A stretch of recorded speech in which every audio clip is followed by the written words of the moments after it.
Bagi kalian yang baru bergabung di channel Aceh Bak Matadonya, jangan lupa dukung channel kami dengan cara subscribe, karena subscribe itu gratis.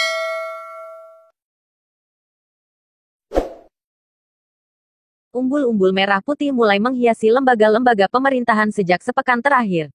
Tak terkecuali Lembaga Wali Nanggro dan DPR Aceh. DPR Aceh, umbul-umbul merah putih mulai menghiasi lembaga-lembaga pemerintahan sejak sepekan terakhir. Suasana terasa meriah. Hampir tiap sudut dipenuhi dengan pedagang merah putih. Di DPR Aceh, ada 2 tiang. Konon rencananya, suasana terasa meriang. Hampir tiap sudut dipenuhi dengan pedagang merah putih. Di DPR Aceh ada 2 tiang. Konon rencananya merah putih berkibar berbarengan di sana, namun hanya satu yang kosong, yang itu lebih rendah dari merah putih dan disiapkan untuk bendera bintang bulan sebagai telah beberapa tahun putih berkibar Aceh pada 2012 lalu, namun hingga 2020 yang tersebut masih berkibar di sana meski pada hari-hari sakral dalam penanggalan Aceh sekalipun rawan berbarengan di sana. Namun setelah beberapa tahun, impian itu tak kunjung terkalau di Aceh. Setiap hari-hari khusus seperti tanggal 4 Desember dan tanggal 15 Agustus, bendera itu pasti berkibar di berbagai pelosok Aceh wujud. Hanya satu tiang yang kosong. Tiang itu lebih rendah dari merah put Aceh, semangat nasional keacehan dan ideologi dalam selembar bendera yang menjadi simbol perjuangan panjang masyarakat Aceh itu penting dalam perjuangan Aceh. Karena itu bintang bulanlah kursi eksekutif, demikian juga dengan kursif di kabupaten, kota, serta provinsi, dan disiapkan untuk bendera bintang bulan sebagaimana konun yang disahkan DPR Aceh pada 2012 lalu.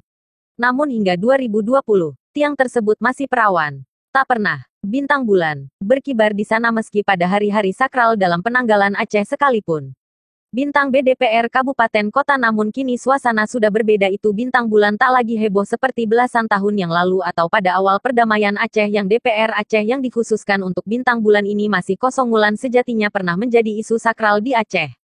Setiap hari-hari khusus seperti tanggal 4 Desember dan tanggal 15 Agustus, bendera itu pasti berkibar di anak-anak ideologi Hasantiro yang kini menjabat di eksekutif dan legisel sudah bisahkan. Sedangkan untuk pengibaran bendera bintang merekatif Aceh di depan rumah mereka setidaknya untuk satu tiang di depan DPR Aceh. Selamat Hari Damai Aceh, masjid tanpa bintang bulani, hanya merah putih yang berkibar bagi masyarakat Aceh lainnya. Menjelang tanggal 15 Agustus sebagai hari peringatan Damai Aceh, keberadaan bintang bulan semakin susah untuk dicari bagi aparat keamanan. Pengibaran bintang bulan masih dianggap ilegal berbagai pelosok Aceh. Bintang bulan merupakan simbol perjuangan Aceh. Semangat nasional keacehan dan ideologi Hasantiro melekat dalam selembar bendera yang menjadi simbol perjuangan panjang masyarakat Aceh itu. Bintang bulan pernah menjadi bagian terpenting dalam perjuangan Aceh.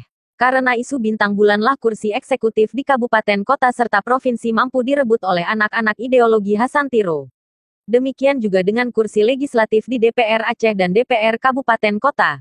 Namun kini, suasana sudah berbeda. Isu bintang bulan tak lagi heboh seperti belasan tahun yang lalu atau fase awal-awal perdamaian Aceh.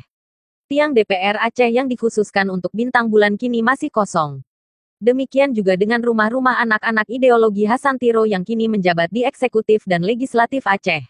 Di depan rumah mereka kini hanya merah putih yang berkibar. Konon lagi masyarakat Aceh lainnya.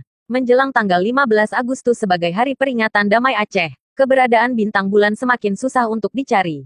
Bagi aparat keamanan, pengibaran bintang bulan masih dianggap ilegal. Sementara DPR dan eksekutif hanya berani mengatakan konunnya sudah disahkan.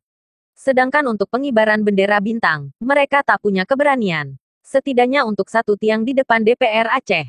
Selamat Hari Damai.